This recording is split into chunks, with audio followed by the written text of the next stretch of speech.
तो आइए शुरू करते हैं आज की विषय वस्तु। आज की विषय वस्तु है कि धर्म सिंधु पुस्तक के आलोक में किस संक्रांति में किस वस्तुओं का दान करने से अत्यधिक लाभ होता है। कल की परिचर्चा में हम लोगों ने यह समझा था, यह पढ़ा था इसी पुस्तक से, धर्म सिंधु पुस्तक से, कि संक्रांति का पुण्यकाल किस राशि में जब सूर्य देव का प्रवेश होता है तो पुण्यकाल कब होता है, पहले से शुरू हो जाता है या बाद तक रहता है। इसके बारे में हम लोगों ने पुस्तक को पढ़ा था एवं एक दूसरे के सहारे ज्ञान का भी साझा किया था। तो यहाँ पर लिखा जा रहा है कि मेष राशि की संक्रांति हो तो भेड़ों का दान, वृषभ राशि की संक्रांति हो तो गौ का दान, मिथुन राशि की संक्रांति हो तो वस्त्र और अग्नि का दान, कर्क में घृत धेनु का दान। यह घृत धेनु क्या होता है? जो गाय दूध दे रही हो, बछड़ा समेत। कर्क राशि का अगर संक्रांति हो तो घृत धेनु का दान, सिंह में हो तो छाता और सोना का दान, कन्या राशि की संक्रांति हो तो घर और वस्त्र का दान, तुला राशि में तिल और गाय के दूध दही घी आदि का दान, वृश्चिक राशि में दीपदान, धनु में वस्त्र और सवारी का दान, मकर में लकड़ी और अग्नि का दान, कुंभ राशि में यदि संक्रांति हो रही है तो जल और गाय के लिए जल और तृण का दान, यानी कि गाय का चारा। कुंभ राशि में संक्रांति हो तो मीन राशि में भूदान और माला का दान करना चाहिए। इसी प्रकार और दान भी होते हैं। कहने का मतलब सारांश यह है कि संक्रांति होने पर दान क्यों किया जाता है। विषय यह है, दान हम किसी भी वस्तुओं को कर सकते हैं, हम अपने श्रद्धा एवं स्थिति के अनुसार। पुस्तक में जो बातें लिख दी गई हम उसी का अनुसरण करें, यह सभी के लिए संभव नहीं होता, लेकिन यथासंभव दान करना चाहिए अपने श्रद्धा एवं स्थिति के अनुसार। क्यों किया जाना चाहिए और इससे क्या लाभ होते हैं। तो सूर्य की संक्रांति यानी कि राशि, सूर्य देव जब राशि परिवर्तन करते हैं तो संक्रांति कहा जाता है। सूर्य देव एक राशि को छोड़कर दूसरी राशि में जाते हैं। सूर्य देव हमारे आरोग्यता, यश,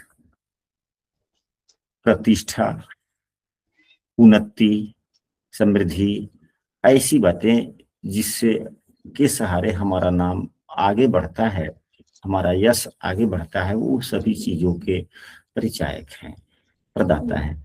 इन चीजों में अत्यधिक वृद्धि हेतु सूर्यदेव की जब संक्रांति होती है, जब नए राशि में जब सूर्यदेव प्रवेश करते हैं तो उनका ध्यान पूजा करते हुए हम अपनी मनोकामनाओं हेतु, अपने श्रद्धा एवं स्थिति हेतु दान करते हैं तो अवश्य लाभ होता है।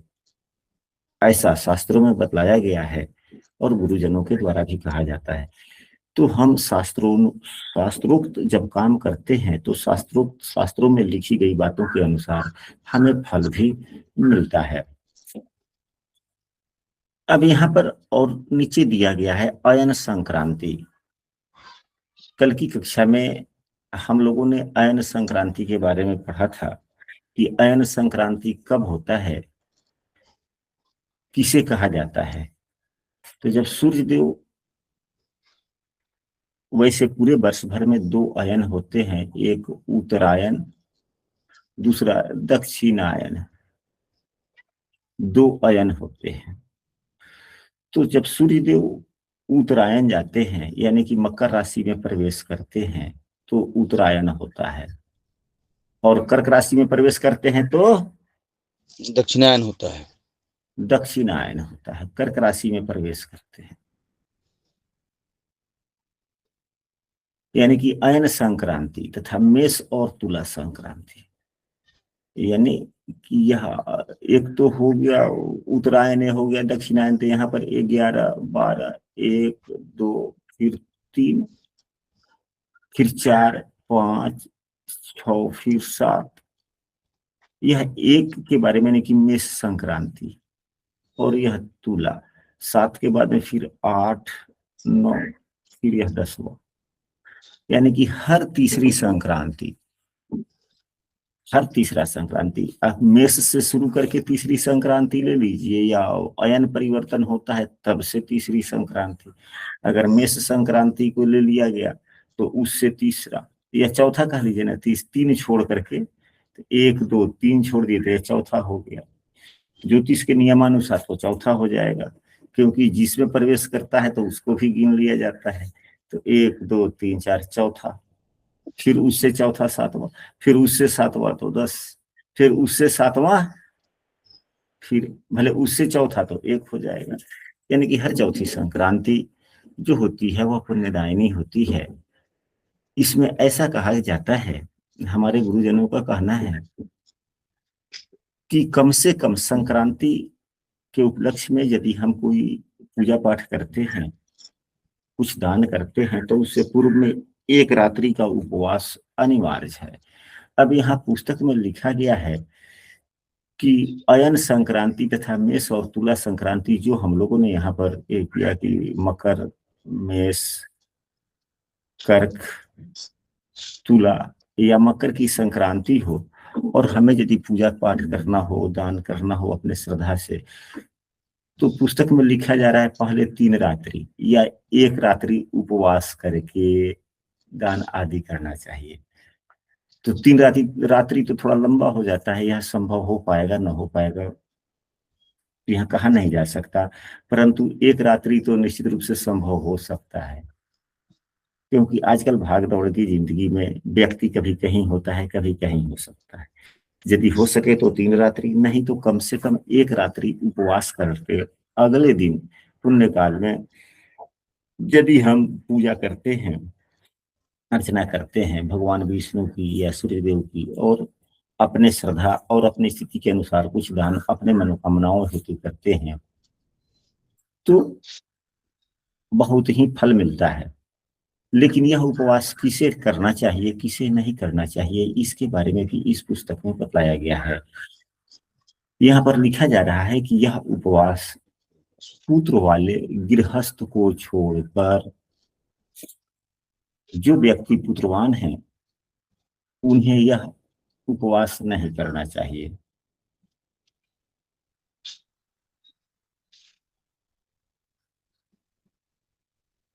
यह अयम उपासः पुत्रवद गृहस्थ भी नेना पाप क्षय कामनेन कार्य काम्यो न तो नित्य। कहने का मतलब यह है कि यदि गृहस्थ जीवन में व्यक्ति जीवन व्यतीत कर रहा है और उसे संतान है, पुत्र है, फिर उसे उपवास नहीं करना चाहिए। अब यहाँ पर होगा, इसके बाद में अब आगे क्या लिखा जा रहा है हम लोग इसको पढ़ते हैं। यदि आप इस प्रतिदिन के धर्म सिंधु के कक्षा में या परिचर्चा में नियमित रूप से शामिल होना चाहते हैं तो इस वीडियो के डिस्क्रिप्शन में हमने उसका लिंक दे दिया है, वहां से आप लोग शामिल हो सकते हैं। यहाँ पे लिखा जा रहा है कि सब संक्रांतियों में पिंड रहित श्राद्ध करना चाहिए। मतलब क्या हो, इस संक्रांति के उपलक्ष्य में जिस रोज पुण्य काल होता है तो पिंड रहित श्राद्ध करना चाहिए। श्राद्ध किसका होता है? मरे हुए व्यक्तियों का होता है। हम किसका करेंगे? तो अपने पूर्वजों का, जो आज इस दुनिया में नहीं है। यानी कि संक्रांति के पुण्य काल में नहा धोकर हमें अपने पूर्वजों को यथा ज्ञान है, न जितना ज्ञान है उस ज्ञान के आधार पर उनकी भी पूजा अर्चना करनी चाहिए और उनसे भी आशीर्वाद लेना चाहिए, लेकिन उनके निमित्त पिंड नहीं देना चाहिए। पिंड देना अलग बात है, वह एक निश्चित तिथियों की ही की जाती है। तो हम उनका आवाहन पूजन कर सकते हैं, नैवेद्य लगा भोग लगा सकते हैं और उनसे अपने जीवन के सुखमय जीवन की कामना हेतु हम प्रार्थना कर सकते हैं, आशीर्वाद प्राप्त कर सकते हैं। दोनों आयनों में तो नित्य श्राद्ध कर्तव्य है, यहाँ पर यह लिखा जा रहा है। इसका मतलब क्या हुआ? दोनों आयनों में तो नित्य श्राद्ध कर्तव्य है, यानी कि दोनों आयन में उत्तरायण और दक्षिणायन उत्तरायण भी 6 महीने, दक्षिणायन भी 6 महीने, यानी कि पूरे वर्ष, यानी कि हमें से एक वर्ष समाप्त हो जाएगा, फिर दूसरा वर्ष आ जाएगा। तो प्रतिदिन हम अपने पूर्वजों का सुबह में, शाम में हम अपने पूर्वजों का आशीर्वाद प्राप्त कर सकते हैं, उनका वाहन पूजन हम कर सकते हैं। सभी दान आदि भी कर्तव्य है। हम इसका मतलब ये हुआ कि हम किसी भी दिन कोई भी दान कर सकते हैं, करने से, दान करने से लाभ ही होता है। उसी प्रकार संक्रांति से पहले अयनांश में प्रवृत्त होने पर संक्रांतियों के योग्य स्नान आदि दान करना चाहिए। अयनांश ज्योतिष शास्त्र में प्रसिद्ध है। वे अयनांश इस समय 1712 शालिवाहन शक में 21 अयनांश है। अब यह क्या दिया जा रहा है, यहाँ पे समयों के बारे में बतलाया जा रहा है कि शालिवाहन शक कितने दिन व्यतीत हो गए, क्या। हम लोग यदि इतने गंभीर मुद्रा पर न जाए तो भी यह हम लोग समझे कि प्रतिदिन हमें अपने पितरों का जब भी पूजा पाठ करें, उससे पहले, जब भी दैनिक हम पूजा पाठ करते हैं, उससे पहले कम से कम अपने अंतर्मन से उन्हें नमन करें, समझे कि वो हमारे सामने मुस्कुराते हुए बैठे हुए हैं और हम उनका आशीर्वाद प्राप्त कर रहे हैं। ऐसा प्रतिदिन करना चाहिए। इसी प्रकार कम अधिक की कल्पना शक में करनी चाहिए। चलिए, अब यहाँ पर लिखा जा रहा है जो कुछ विषय वस्तु ज्योतिष से भी संबंधित है। यदि आप ज्योतिष जानते हैं तो बातें और अधिक आपको स्पष्ट हो सकती है। यहाँ पर लिखा जा रहा है कि वृषभ, सिंह, वृश्चिक और कुंभ की संक्रांतियां विष्णु पद नाम। 3 राशि है, वृषभ, सिंह, कुंभ। वृषभ, सिंह एवं कुंभ, ये कौन राशियां हैं? चर है, स्थिर है या द्विस्वभाव है?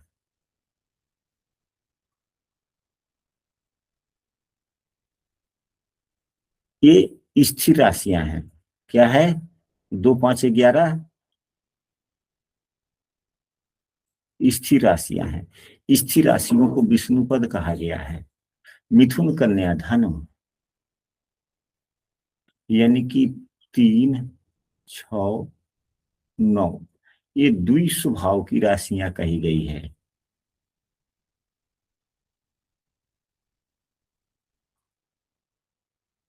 वृष, सिंह, वृश्चिक। अच्छा चलिए,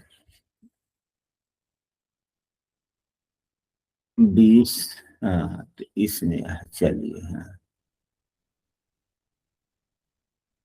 3, 6, 9 एवं 12 हो गया। स्थिर में वृश्चिक, सिंह, वृषभ, सिंह, वृश्चिक और कुंभ, यहाँ पर वृश्चिक राशि भी हो। हाँ, तो ये द्विस्वभाव की राशियां कही गई है। मिथुन, कन्या एवं धनु और मीन की संक्रांतियों को खडसिटी की संज्ञा दी गई है। मेष और तुला,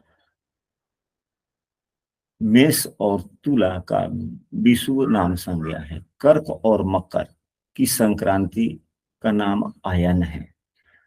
ये दोनों सामान्यतः एक जैसे हैं। इसमें अयन थोड़ा उत्तम है और विषुव थोड़ा कमजोर है। अगर इसको 100 माने, अयन को अगर 100 माने तो विषुव उससे थोड़ा कम हो गया, 95 माने, 90 माने, जो भी मान ले, लेकिन उत्तरोत्तर ही है। तो यह क्या है? चर राशि है, यानी कि 1, 4, 7 एवं 10, यह चर राशि है। चर राशि वाली संक्रांति उत्तम माना गया है। चर राशि वाली संक्रांति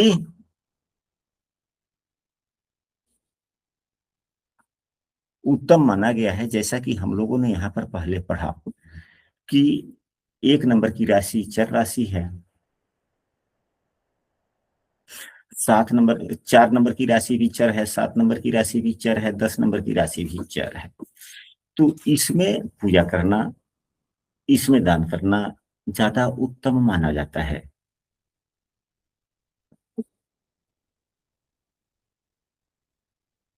लेकिन इनमें भी अयन संक्रांति सर्वोत्तम है। यहाँ पे विशेष रूप से नीचे बतला दिया गया है हाँ, इन चारों प्रकार की संक्रांतियों में उत्तरोत्तर अधिक पुण्य है। यानी कि कर्क और मकर की संक्रांति में यदि हम कुछ दान करते हैं तो यह सबसे ज्यादा पुण्यदायिनी है। गांव इलाके में भी, हमारे समाज में भी देखा जाता है कि जब मकर संक्रांति होती है, यानी कि 14 जनवरी के आसपास में, तो खिचड़ी पर्व मनाया जाता है और सभी व्यक्ति अपने श्रद्धा, अपनी स्थिति के अनुसार कुछ न कुछ दान जरूर करते हैं। नहीं कोई करता है तो कम से कम चावल थोड़ा किलो 2 किलो दान जरूर कर देता है। चावल यानी कि अन्न हुआ, अन्न का दान जरूर कर देता है। ऐसा हमारा सामाजिक मान्यता भी है। तो अन्नदान को सबसे बड़ा दान भी कहा गया है। ठीक उसी प्रकार कर्क संक्रांति होती है तो भी दान लगभग सभी व्यक्ति करते हैं। कर्क संक्रांति के समय को क्या कहा जाता है संजय जी? सतुआन कहा जाता है, क्या कहा जाता है हम लोगों के यहाँ? सतुआन। सतुआन। वहां भी अन्नदान की प्रधानता है। तो ग्रामीण इलाके में कर्क गृहस्थ। संक्रांति तो इसी में लगता है गुरुदेव। हाँ, कर्क संक्रांति तो आपको लगता है अप्रैल में लगता है, वो सतुआन होता है। अच्छा मेष राशि में सूर्य जब प्रवेश करते हैं। अच्छा। मेष राशि में। मेघ, वृष, मिथुन, कर्क। मेघ के बैसाख में होते हैं। वृष के आपको बैसाख जेठ में होते हैं। कर्क की अच्छा, संक्रांति तो आपको लगता है भादो में ना। भादो में। हमारे यहाँ तो भादो में भी दान पुण्य किया जाता है। जी सतुआन में भी लोग करता है। जी, सतुवान में भी कर सकते। सतुवान में मेष राशि संक्रांति होता है। हाँ अच्छा, तो चलिए सतुआन में भी। तो यहाँ पर मेष राशि की संक्रांति में भी लोग दान उपदान करता है। हमारे यहाँ तो लोग कर्क राशि में भी करता है। खैर कोई बात नहीं, तो सभी राशियों में करने का विधान है ना। जी जी। चलिए। अब यहाँ पे एक बात और दी गई है, जो यह कहा जा रहा है कि मंगल कार्यों में सभी संक्रांतियों में पहले और बाद की 16 घड़ियां वर्ज्य है। यानी कि सूर्य का जब संक्रांति होता है उससे पहले 16 घड़ी, यानी कि कितने घंटे हो गए? 16 में 24 से यदि गुना किया जाए, 16 में यदि 16 गुने 24 बराबर भागे 60, यानी 384 मिनट। तो 6 6 1 36, 6 घंटे, लगभग 6.5 घंटा पहले से लेकर 6.5 घंटा बाद तक कोई भी काम नहीं करना चाहिए। यहाँ पर लिखा जा रहा है कि चंद्रादि संक्रांतियों में तो,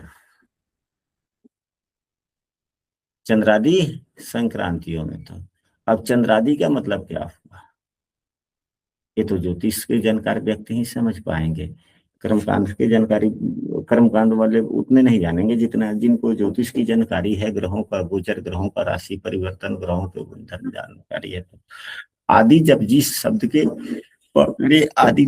शब्द के अंत में आदि लग जाता है तो उस शब्द से संबंधित सभी विषयों को वह समाहित कर लेता है। तो चंद्रादि का मतलब क्या हो गया यहाँ पे?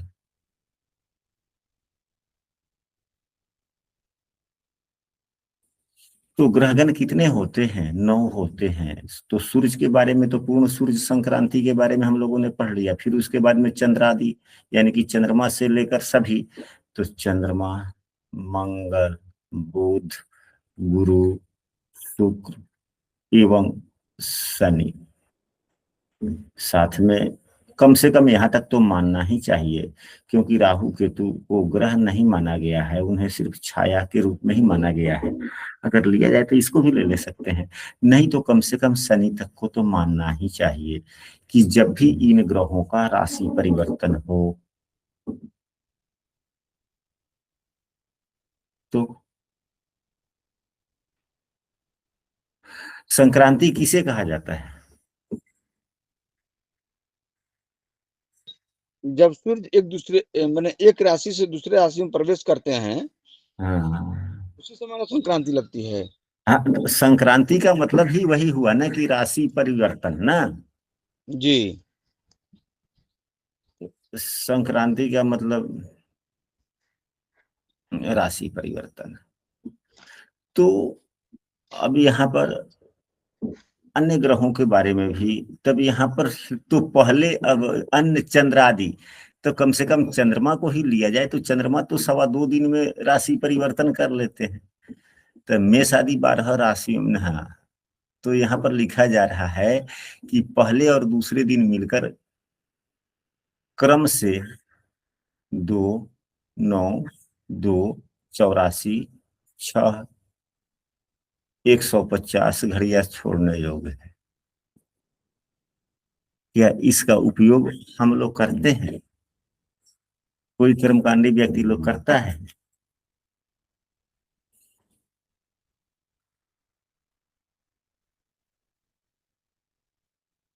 क्या यह हम सबों को इसके बारे में अपने गुरुजनों से विशेष रूप से चर्चा करने की आवश्यकता है या नहीं है? गुरुदेव कर्मकांडी की बात कर रहे हैं तो आप कल और आज भी आभास किए होंगे कि फ्री ऑफ कॉस्ट आप जानकारी देना चाहते हैं, लेकिन कितने कर्मकांडी जानकारी लेना चाहते हैं? ठीक है। और यह तो हम लोगों के कर्मकांडी व्यक्तियों के लिए, जैसे कि हम भी कर्मकांड पूजा पाठ करते कराते हैं, हम भी पूजा पाठ करते कराते हैं। एक आदमी को बुध देव का पूजा करना था, बुध ग्रह के लिए। उन्होंने हमसे पूछा कि मुहूर्त बतलाइए। ये नहीं कि हमें फुर्सत है कि नहीं है, बात तो नहीं, बात मुहूर्त की है।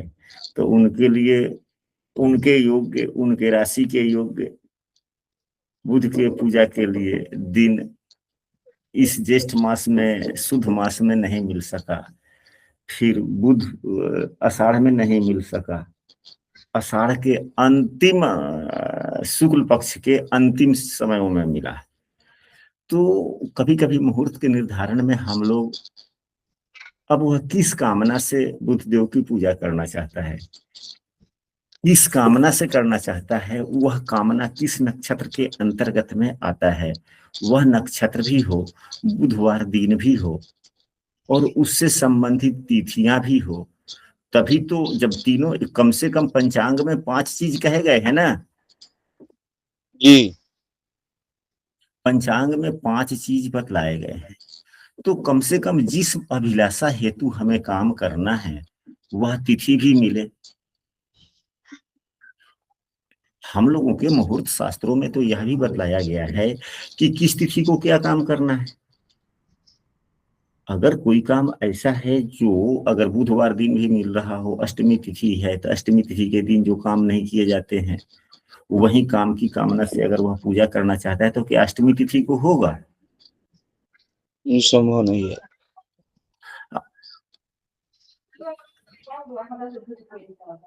अच्छा, फिर उसके बाद में यदि जिस हर नक्षत्रों में किए जाने वाले काम के बारे में बतलाया गया है, तो जो काम उसे करना है, अगर उसके अनुकूल नक्षत्र नहीं है तो क्या पूजा होगा?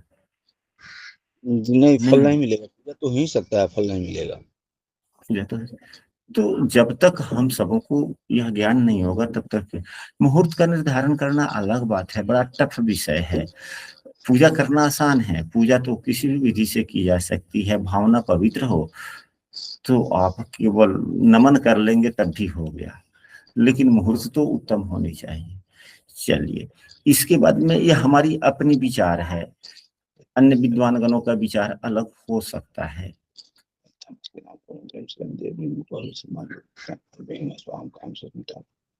अब यहाँ पर दिया जा रहा है अब आगे कि रात में संक्रांति होने पर ग्रहण की तरह रात में ही स्नान आदि दान करना चाहिए, ऐसा किसी का मत है? रात में संक्रांति होने पर दिन में स्नान आदि करके आदि दान करना चाहिए, रात में नहीं, यह सर्वसम्मत निर्णय है। यानी कि जब रात्रि में अगर संक्रांति होती है तो अगले दिन स्नान दान आदि करना चाहिए, यह सर्वसम्मति से यह निर्णय है। इसी प्रकार आचार अधिक देशों में है जिसके जन्म नक्षत्र में सूर्य की संक्रांति हो। यहाँ पे देखिए, यह कुंडली फलादेश जो एस्ट्रोलॉजर लोग, ज्योतिषी लोग करते हैं, उनके लिए यह अधिक जरूरी की बातें हैं कि जिसके जन्म नक्षत्र में सूरज की संक्रांति हो, उसको धन आदि का नाश आदि का फल है।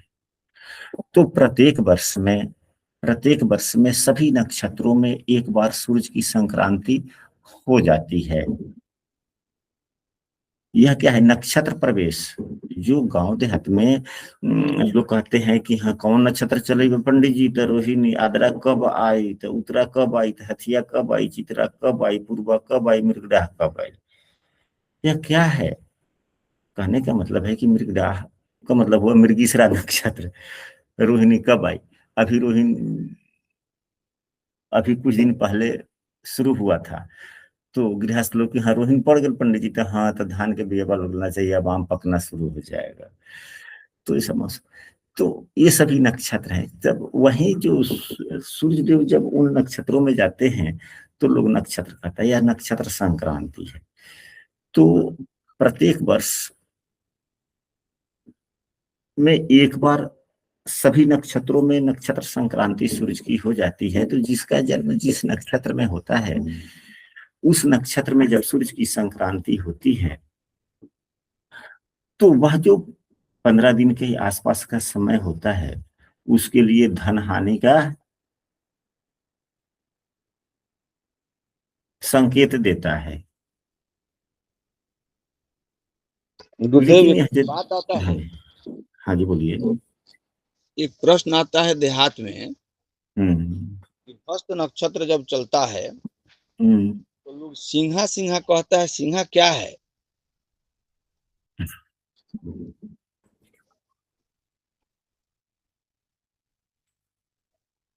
देखिए, बहुत ही सिंहा एक वाद्य यंत्र है। हम्म सिंहा एक वाद्य यंत्र है जो उत्साह हर्षोल्लास का परिचायक है। हस्त नक्षत्र गृहस्थों के लिए बहुत ही उत्तम नक्षत्र माना जाता है। यदि हस्त नक्षत्र में जब सूर्य देव का प्रवेश हो और वर्षा न हो, तो दोनों पूरे वर्ष का फसल खराब हो जाता है, पूरे वर्ष का। आद न वर्षे आद्रा अंत न वर्षे हस्त का करिहन गृहस्थ। मतलब हस्त नक्षत्र में यदि वर्षा न होता है तो धान की भी फसल खराब हो जाती है, नहीं होता है। और आगे जो गेहूं मसूरी सरसों इत्यादि का भी जो फसल लगाना होता है, उसके लिए जमीन में नमी नहीं होती, तो गृहस्थों वह के भी लिए फसल। पूरे वर्ष नुकसानदेह हो जाते हैं। हाँ, तो हथिया नक्षत्र में, हस्त नक्षत्र में यदि बारिश होता है तो गृहस्थों के लिए सर्वोत्तम चीज हो जाता है। और सिंहा जो है ना, जीवन के सर्वोत्तम सुखद पलों में सिंहा जो वाद्य यंत्र है उसको बजाया जाता है।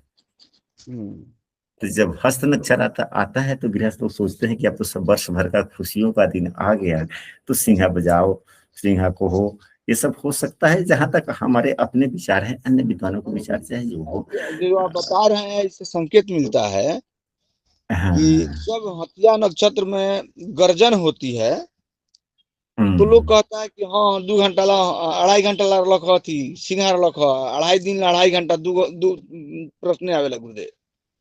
हम्म, तो वही बात जो आप कह रहे हैं वही बातें है। हम्म। अच्छा, यहाँ पर जब जन्म नक्षत्र में सूरज की संक्रांति हो तो धन नाश इत्यादि होता है। इसको हटाने के लिए कमल के पत्ते आदि के युक्त से जल स्नान करना चाहिए।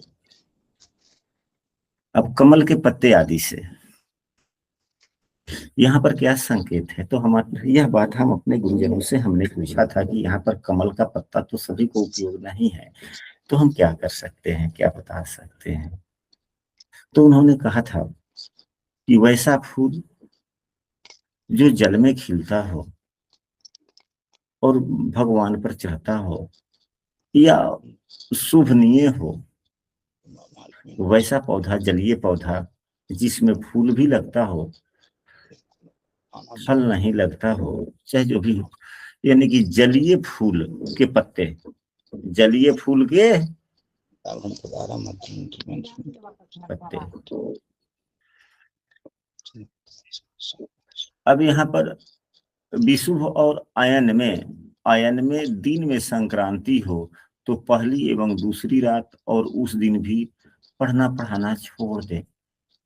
विषुव और आयन, तो आयन तो हम लोग जानते हैं कि कर्क और मकर, कर्क राशि में सूर्यदेव प्रवेश करें या मकर राशि में सूर्यदेव प्रवेश करें तो, और विषुव के बारे में क्या है, कौन कौन सा है, तो यहाँ पर पहले हम लोगों ने पढ़ा है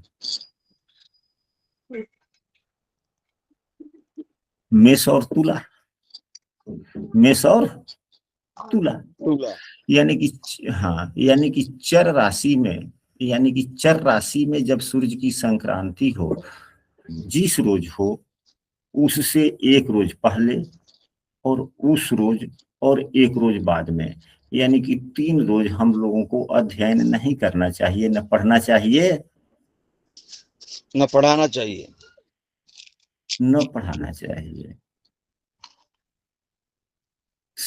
यानी कि चर राशि में जब सूर्य देव की संक्रांति हो तो उससे एक रोज पहले, उस रोज और उसके एक रोज बाद में, ये तो 4 संक्रांति हो गया ना। चर राशि 1, 4, 7, 10, तो 12 को सरकारी छुट्टी हो जाएगा फिर हम लोगों का ना। जी गुरुदेव, 12 सरकारी छुट्टी हो जाएंगे, इसको सरकारी छुट्टी ही कहा जाएगा ना। जी, संविधानिक, हम लोग का संविधानिक छुट्टी है, संविधान में छुट्टी है, आप समूह में लिख दीजिएगा सभी समूह में कि हम लोगों का संविधान कहता है। चलिए ठीक है, तो आज की परिचर्चा में हम इतना ही रखते हैं, फिर अगले परिचर्चा में हम लोग मलमास एवं अधिक मास से संबंधित आपस में चर्चा करने का प्रयास अवश्य करेंगे, चाहे हम एक ही सदस्य जुड़े, 2 सदस्य जुड़े, 5 सदस्य जुड़े, कोई बात नहीं है, लेकिन यह अध्ययन चलता रहेगा जब तक धर्म सिंधु पुस्तक समाप्त नहीं होती है। कम से कम हम लोगों को तो यह ज्ञान हो जाएगा, या जो हम लोगों ने पूर्व में पढ़ा है अगर वह हम लोग भूल रहे हैं तो पुनरावृत्ति तो हो जाएगी ना। तो अपनी पुनरावृत्ति के लिए हम लोग सामूहिक रूप से अध्ययन करने का प्रयास करेंगे।